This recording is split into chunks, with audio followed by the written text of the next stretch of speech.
All right, good day. My name is Marion. I'm a business strategy consultant at Art Infographic, and this is the next presentation that I'm giving on the topic of breaking the small business mindset. And we're discussing some of the incorrect ways of thinking that small business has and how we approach it, and what kind of frameworks and strategies we have in place in our business to be able to move it from ground level quite quickly and substantially, and just letting you know how we use those frameworks, what those frameworks are, so that you can apply them to your business. And in the case that you don't apply it to your business, at least with working with us, you know our culture and our philosophy and our work ethic and how we approach business. So today we're talking about poor time management. This is a big problem in small business. And we've touched on it. We've touched on work-life balance and the need for organization and prioritization, and really also just establishing what duties a leader or a CEO or founder of a small business has, and how not to get caught up into their day-to-day operational activities, and especially after the first 3 years, or at least when break-even point has been reached. So without all of those things being in place, without having a proper org chart, without developing your operations manual, without having a team, without having structure to leadership and structure to meetings, you could very easily get caught up in the day-to-day operations of your business. And that is one route to really struggling financially with your business. The sooner you can get out of that, the better, where you can go and be involved in the operations from a point of view of managing them and overseeing the quality and overseeing the processes and looking at ways to refine them and to oversee the staff and train them, yes. But you don't want to be rolling up your sleeves.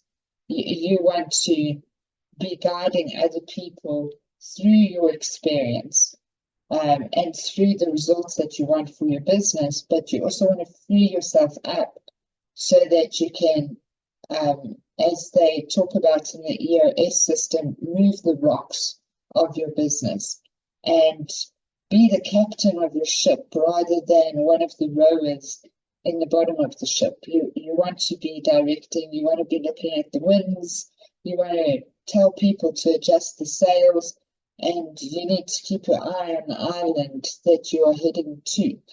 And you can't really do that if you're in the trenches. And that's really, in a nutshell, what poor time management looks like, is when you're really involved in your operations. As much as it might feel good, busyness feels good. It feels like you're actually achieving something because you've got a to-do list and you're ticking off stuff off your to-do list and you feel like you're actually achieving something. You are not really actually doing enough to ensure that your business is going to make enough money to cover your bills, your business bills, and your personal salary, and it won't make enough to really be able to employ other people. And with that, your business is quite limited in the impact that it can make.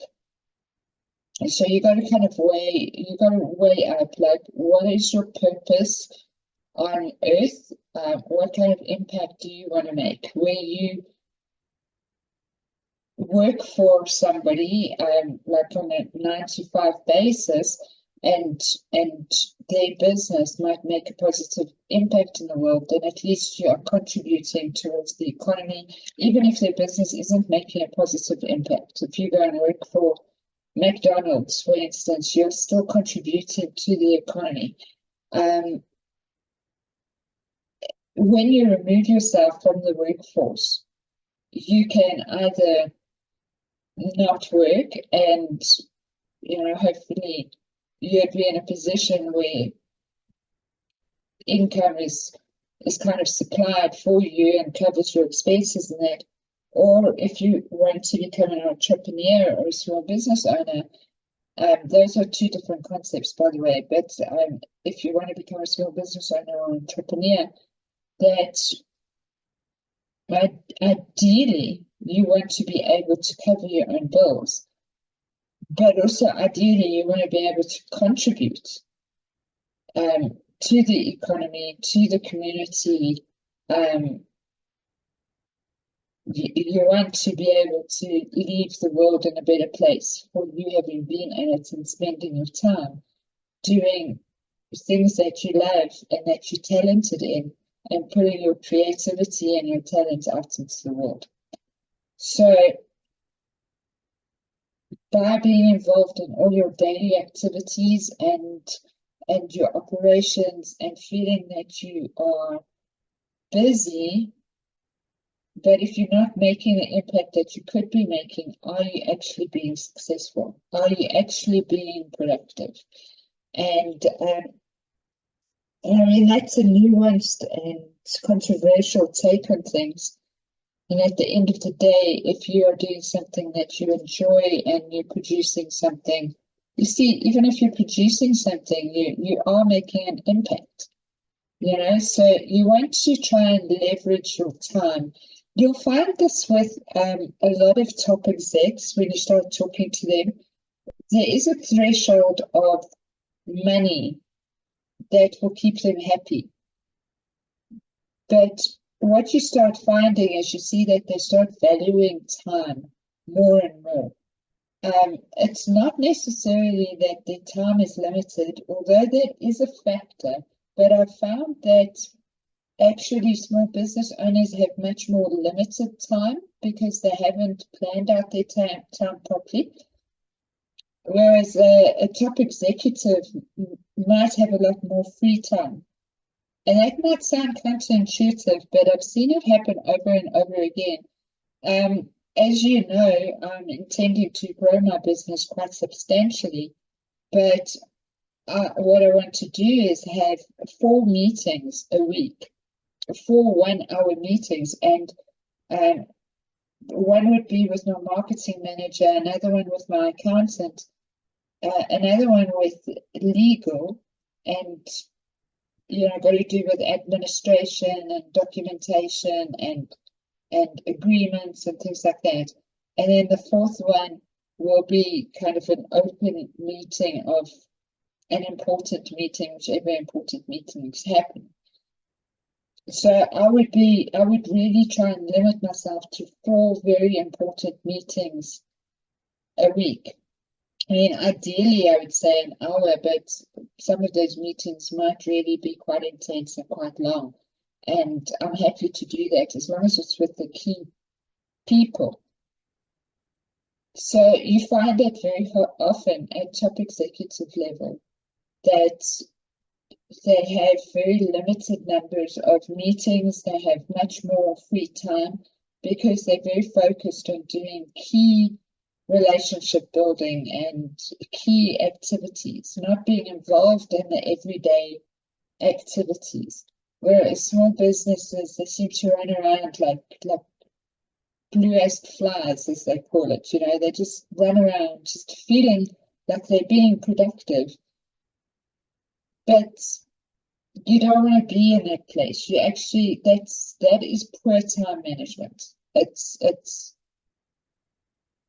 I don't know how else to explain it other than you need to change your mindset and you need to plan your time much better than what you are doing right now. There's plenty of information out there on how to do it, and I have explained very much where your activities should be focused, what you should be doing, how you should divide up weekly, monthly, quarterly, and annual goals and milestones, and the frequency of your meetings and things like that. And when you do become a client of mine, I've got blogs, exclusive content blogs, and on that we really cover time management quite intensively. And I also have a program. I have an 18-month small business strategy consultant program that we run, and an entire month is dedicated to time management. So we talked in the previous presentation about Kanban, and that is a kind of a card system, very similar to the Gantt, the Gantt table or whatever that you get like in project management and that kind of thing. So, and I talked about the 3-bin system, and what they also have is the Kajunka box, which is really nowadays it's done on the internet, so they call it an e-Kanban system, and it's really a project management system. You can use your project management system to outline how long your projects are going to take and when they're going to end, so you don't land up with too many overlaps. And so if you have a project that's starting on Monday and ending on Friday, so it's a 5-day project, and let's say that line is a green line, and let's say you've got another project that's starting on Wednesday and ending on Friday, and that line is an orange line, and let's say you've got another project that is starting on Tuesday and ending on Thursday. But then when you go down on the days, then you'll see on Monday you've only got a to-do list that's got to do with the green line, and then on Tuesday you'll have a to-do list that's got to do with the green line, and I think the last color we talked was orange line, and then on the Wednesday the red comes in, and then you can look at those overlaps and you can see, wow, that actually creates a lot of work that we need to do on Wednesday, and you can look at that and see, do I have the capacity to do all of that stuff on the Wednesday? And then you can move your things around a little bit. So using a Kanban system to do your project management, you can also really get a better handle of your time management. So it's kind of difficult to explain here verbally, and I've got like training that I can give on it. And again, I can go more into detail with you personally if you become a client of mine, and I can consult you on it. Otherwise, go and Google it and see how you can adapt it into your own personal project management system. But very, very, very often, I find that small business owners don't have any project management system whatsoever. And that is poor time management. End of story. You need a project management system. And again, it doesn't have to be perfect. If you've never done it before, just try it out. And then just practice every day. Don't beat yourself up if you're not getting it right. Just go back, refine it, and try and improve it until you get really, really comfortable with doing it. And you'll find that once you start becoming competent in it, that there's a reason why companies use project management systems, is it really just streamlines everything. But you should not be involved in operations. Most likely you shouldn't be involved in operations as much as you are.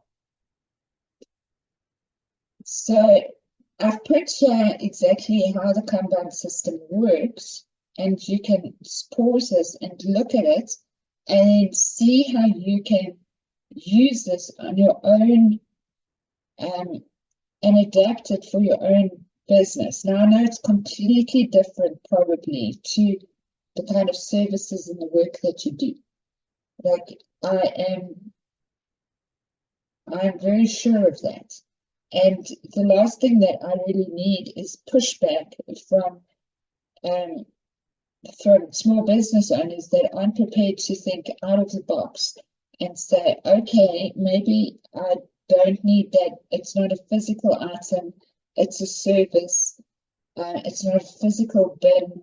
it's not a physical Kanban, you know, but I can maybe apply this to services, and how can I do it, and kind of visualize it in your head as if you've got like a conveyor belt and boxes and items, and moving it and labeling it, and then creating a system where you do that. Like, I believe that you're intelligent enough to kind of figure out something for yourself out of this without getting angry at me and saying, you know, this doesn't work for my business because it's not the same. Like, I'm actually quite tired of that.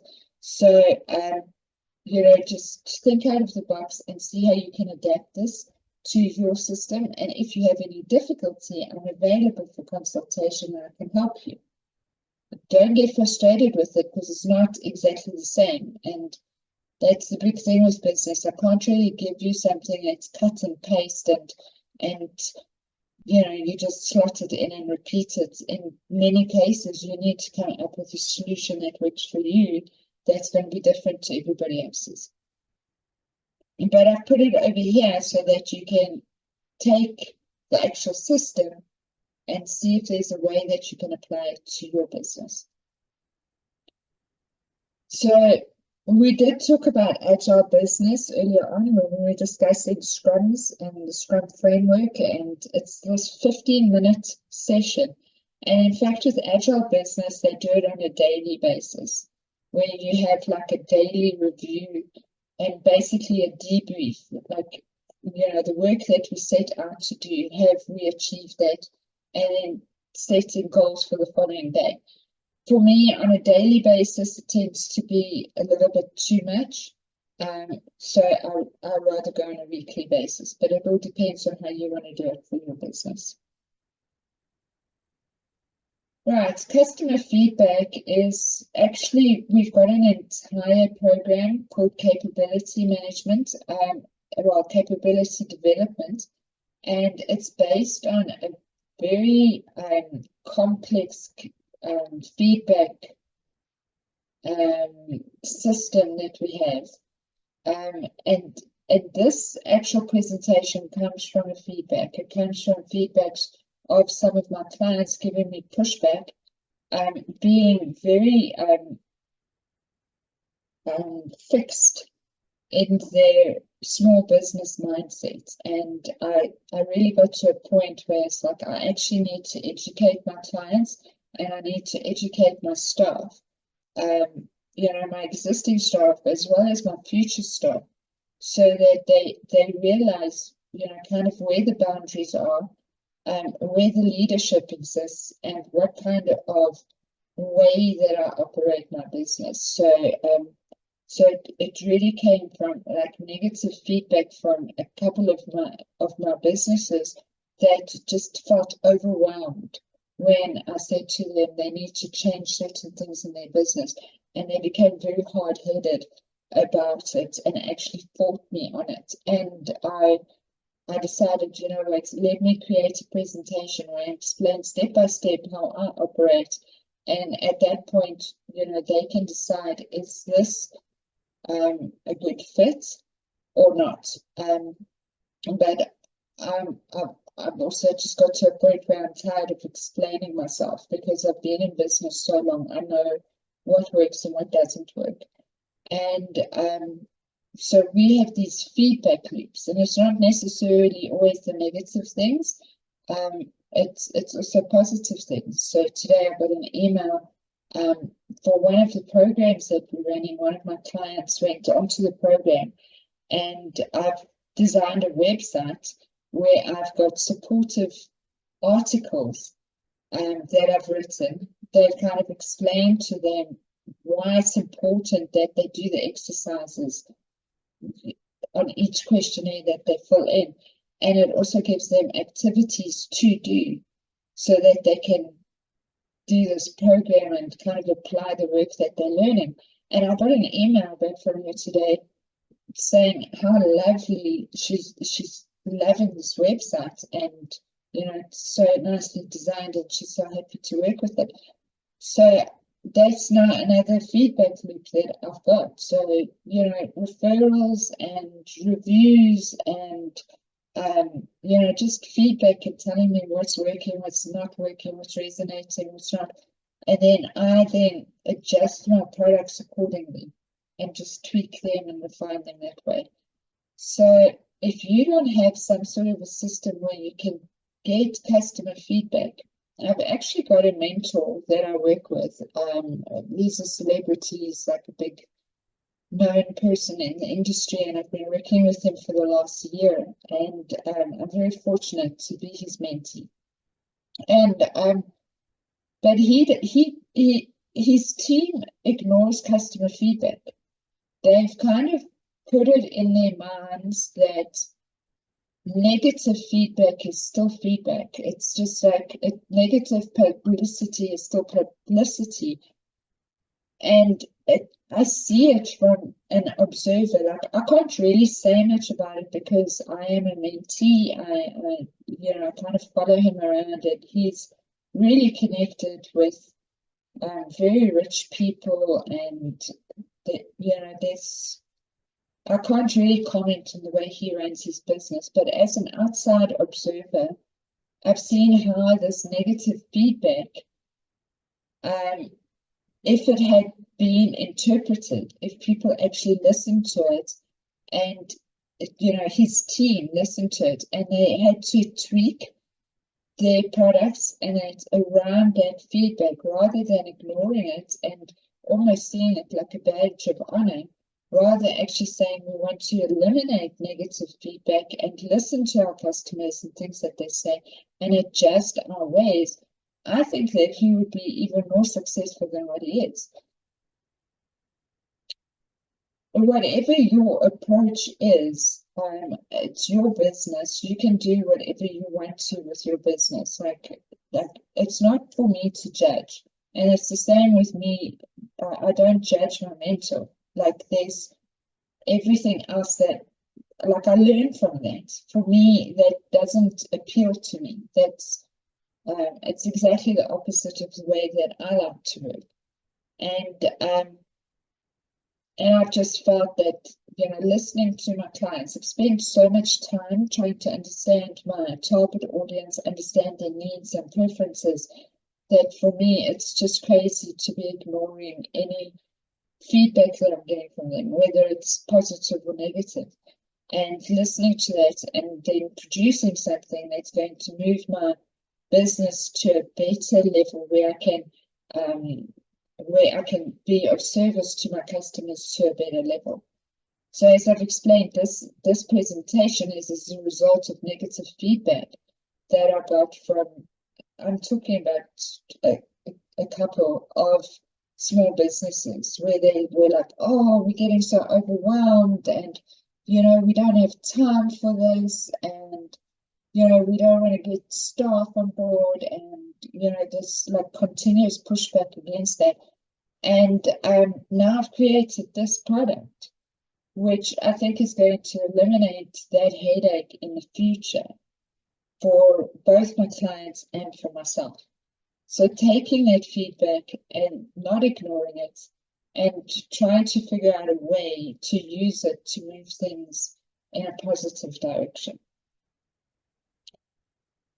Okay, so that's under the key points. That's the way our business works. Like, we have products that we have built into our business to kind of start out our business. But now with this continuous feedback and researching the feedback that we get, we now design programs around the feedback we get from clients and understanding, okay, so like I've mentioned, small businesses very quickly get overwhelmed. They just feel like, you know, and again, it's a small business mindset. They were expecting that there's not going to be as much work involved, and when they actually find out that there's actually quite a lot of work involved into running a business, they tend to run for the hills or roll their eyes or fall over and faint and also give me pushback. And then so what I've done now is I'm busy designing a program I've got the basics of the program in place of psychological challenges of small business owners, and designing a program, designing a product around that, so that I can be of support to clients that feel overwhelmed or feel that they have imposter syndrome and things like that. So, taking that feedback and then designing the products around the feedback, not the other way around, not me pushing my product into the marketplace, ignoring customer feedback and going along with the take it or leave it attitude. It's exactly the opposite. It's putting something out and hearing what they have to say about it, and then going back to the drawing board and redesigning things to meet those needs that they've communicated with me. So in the Japanese culture, they've got something called andon, and that means paper lantern. And going back to the manufacturing, and a lot of this comes from Toyota and Mitsubishi and those kind of companies. They've got these kind of frameworks in their systems. And what andon is the minute that a problem occurs, a minute as there's something that's just not completely right, then the worker presses a button. In the past, it was a cord that they'd pull, but nowadays it's a button that they press, and it sends off the signal, so like a flashing light or whatever, that then calls the supervisor to the place where the problems occurred, and everything comes to a halt. And it might not be the entire factory floor, but that particular area just comes to a complete halt. And whatever that issue is needs to be addressed immediately. Everything else gets dropped. Everything else gets dropped, and then that problem is attended to immediately. So the reason why it's called paper lantern is obviously that signaling system. And then once the problem has been addressed, then they press the button again, and then work can resume from there. And that's exactly what's happened here. It's because I got this feedback from these clients, and I was like, there's a problem here. There's a problem with small business mindset, and now something needs to be done about it. Now, I am in the middle of doing a program, our MMA program. I'm putting it onto questionnaires, and I've got this website that I've mentioned to you, and I've got a cohort of students that are doing these questionnaires and doing this program with me, and I'm designing these questionnaires as they're doing the program. And I've literally had to put that program on hold so that I can attend to this problem of the small business mindset and create this presentation. And this presentation has taken me days to put together, the slideshow and everything. And then, as you can see, I think we're on the 6th hour or so of me actually going through the presentation and explaining things. But this is the concept of andon, is as much as I have a promise of integrity in my business, where you do what you say and you say what you do. And I've got these students that are on a program, and we have a proper calendar, and they know, we're having to do this program. Luckily, they've been quite open because it's quite intense. So they're kind of working through the program, and I was able to kind of say, okay, continue with the stuff that you do so that I can focus on this. But I had to basically drop everything and do this and attend to this. And the whole process of Gambaru, which I mentioned earlier on, which is this perseverance and persistence, even when the going is tough, it comes into play with these presentations because they're basically an hour long. And, I need to attend to that other program, but I need to really push through and get this job done, finish what I started, and do what I intended to do. Now, that's really difficult in the beginning, especially when you're having to juggle a number of things, such as in my case, which I've just explained now. But what happens now is that I will have created this presentation, and in the future, when I've got new clients coming on board, or if I want to use it for training, or if I want to take certain segments out of it, if I want to produce a book as a training manual out of it, or whatever's the story. I mean, it has been created and I can reuse it in the future. So it's going to save me time in the future. And you get kind of this compound effect. If you drop everything you're doing now, attend to the problem, attend to it as best you can, and kind of create something that allows for the problem not to happen again, then over time your business just becomes easier and easier, because those activities kind of add up and become solutions for potential future problems. It just becomes easier as you do it. So yeah, another problem that we see very often is this emphasis on cutting of costs.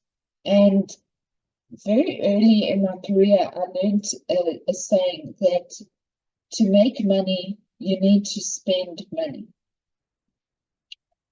And just let that sink in for a moment. To make money, you need to spend money. You can't save yourself to being rich. Yes, you need to save a bit of an emergency fund. Yes, you have to have a bit of a safety net, but you can't save yourself rich. And in business in particular, you need to be able to spend and learn how to spend wisely. And when I say spend wisely, is when you spend money, try and buy something that's going to bring you a return, preferably a financial return. Try not to just spend on expenses. Try and get something that is going to give you a return on your spend. So invest in stock, invest in people, invest in software, invest in counsel or advisors. Invest your money rather than spend your money. So, but you do need to spend your money. People that try and skimp and are very what's the word? Miserly with money and counting every cent and not allowing you to spend money that you know is going to generate more money. Like you often get that in the bigger businesses. I tend to see it with the older staff members, is they get like very funny about spending money, whereas the younger people tend to spend it much more easily. They tend to spend on their personal finances frivolously, but when it comes to the business environment, they tend to make calculated risks and they take those risks. So you can't be risk averse. If you are a small business and you're starting out, you kind of need to be a little bit risky with your money, but at the same time make calculated risks. Don't do anything frivolous, and try and spend money on things that are going to give you a return. You need that balanced spending. It's essential for sustainable growth, as it says here. So in the Japanese concept, they've got takt time, which is in alignment with that just-in-time concept, where things are produced at the same time of customer demand. Things aren't really done kind of ahead of time. Now, in a Japanese manufacturing system, it's a little bit different because you've got a number of people and you have like a main head office that will be buying stuff for the warehouse and buying it in bulk. And then, with a combine system, stuff is supplied as it's needed. So they're able to do this whole just-in-time situation. And ideally, your business should be running on that system, on that just-in-time system. However, because you're counting your rands and cents in South Africa's rands and cents, or if it's dollars and cents or whatever, the way sometimes when you are buying an inventory, for instance, you might be better off buying bulk. And, if you're selling a product at a market every Saturday morning, it really doesn't make sense that you buy the product every week and, bottle it and have it ready for that weekend, and then do the same thing over next week and the week after, if you can buy in bulk and have it packaged and ready, and be able to save in buying it in bulk.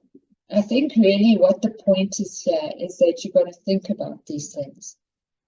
That, you've got to think, is it a good idea for me to buy in bulk for the entire year? Or is it better for me to buy for 6 months? Is it better for me to buy in bulk at all? Or should I buy it on a weekly basis as I need it? And kind of just making those decisions. So I'm just pointing that there, just letting you know that that's part of the thing, is to kind of make these decisions. So this one is kind of a crazy one, because why anybody would not network and have partnerships as a small business owner is just, it's confounding. Like, that is like the lifeblood of your business. You should be networking like 24/7. You should be networking. And that's where I think people that, particularly that are introverts, they kind of over rely on social media. You actually really need to go out and meet with people face to face. And every person that you're talking to, tell them about your business, tell them about what it is that you're doing. There's a couple of concepts here that I just want to mention. Is there's the rule of 33, which is that 33% of your time you should be working with people that are not as skilled as you are. And that would be, for instance, your employees that you are training, for instance. They'll be skilled in other things. So it's not saying that, you've got a higher IQ or you're more intelligent than them or nothing like that. But I'm talking about in the field where you want to kind of develop them. So there'll be people that are less skilled in certain areas, and then you use the skills that you have in teaching them and training them, uplifting and empowering them. Then there's 33% of people that are on an equal level as you. And again, here you might find that they actually have different skills, but they're on the same level of you, and you can learn from them by sharing their knowledge and sharing their resources. And there you have to really be open-minded and humble to know that they're just as skilled as you, but they might be skilled in something different to you. And the humility really steps in when you find somebody who's just as skilled as you in the same area that you are skilled. And it's something that I struggle with even, is that competitiveness, and try not to be too competitive. You kind of have to swallow your intellect and just listen to them and learn from them. Because if you're on the same level as each other, if you just sit and be quiet and listen to them and ask questions and learn from them, then it's a matter of you adding to your intelligence or your knowledge of the skills, and you actually advance yourself. So kind of stepping away from your ego there. And then you need to work with the 33% of people that are at a higher level than you are. And that one's a really difficult one, because you have to seek those people out. You have to go and find them. You have to be open to meeting them. When you meet new people, you've got to assume that they are more intelligent than you, that they are more skilled, that they've got things to show you. And once you give them the benefit of the doubt, I mean, I had a lot of difficulty with this, like right in the beginning, because I'm quite an intelligent person, and I just felt like I was more intelligent than most people around. And And that was really a huge blind spot for me. And where I saw things starting to change was when I started assuming that the person that I was talking to was much more intelligent than myself. And it turned out that generally they were. So I had this kind of inflated ego about my own intelligence, and a lot of it came from my childhood and being told how clever I was and doing well at school and things. But when you start giving people the benefits of the doubt, it actually you can learn so much more. And they pick that up. People pick that up. They pick up your arrogance, and they pick up your eagerness to learn. And I would rather be known as somebody who's eager to learn, because honestly, there's so much to learn. There's no ways you can know a lot, but there's no ways you can know like everything. So rather be humble about it. But definitely you need to spend 33% of the time with people less skilled than you, 33 with people on the same level as you, and 33% with people that are higher than you, that you can learn from, that can be your mentor, you know, and you can learn stuff from them. Yeah, so that's in Japan. They've got this system, Karetsu, and it's actually a really interesting thing. It's about, so the way that it works, the economy is actually a bit different to everywhere else. They've got this system where a bank has a number of enterprises around it, and the enterprises associate themselves with each other, and they associate with the bank. And that way they kind of share resources. So, for instance, there might be a car manufacturer and there might be a computer manufacturer, and they also align with the bank, and the bank will then help them with capital and with their banking things that they need and whatever. But the car manufacturer will supply cars to the staff of the computer company, and the computer company will supply computers to the car manufacturer. So they align themselves with businesses where there's these relationships that can work, that can kind of support each other. Now, what I found with business owners is that they like to have like-minded communities, and they find other people that are doing the same thing as them, which is the wrong way to go about it. Like it's all good and fine if you develop a community, but you as a business owner, CEO, need to make more strategic alliances with businesses that complement yours. So as much as having a community, so as a photographer a few years back, is that I aligned myself with a photography training studio here in Johannesburg. And through that, I was able to do all my photography courses for free. And I also got my corporate photo shoots done for me by another photographer. That kind of stuff kind of happened. I wasn't aligning myself with other photographers. I was aligning myself with, you know, there's another company that supplied cameras and lights and studio equipment. And once I started franchising, I was able to get like really good discounts from them. And so you make these sort of affiliations with companies that aren't competition to you.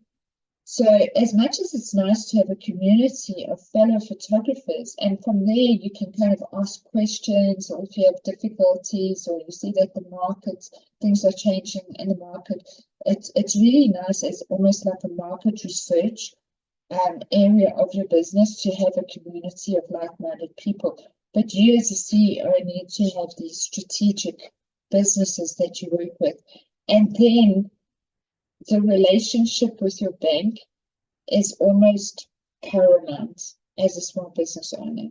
And I think this whole system of Pareto has kind of shown that if you can kind of emulate something similar for yourself, you are setting yourself up very nicely for future success.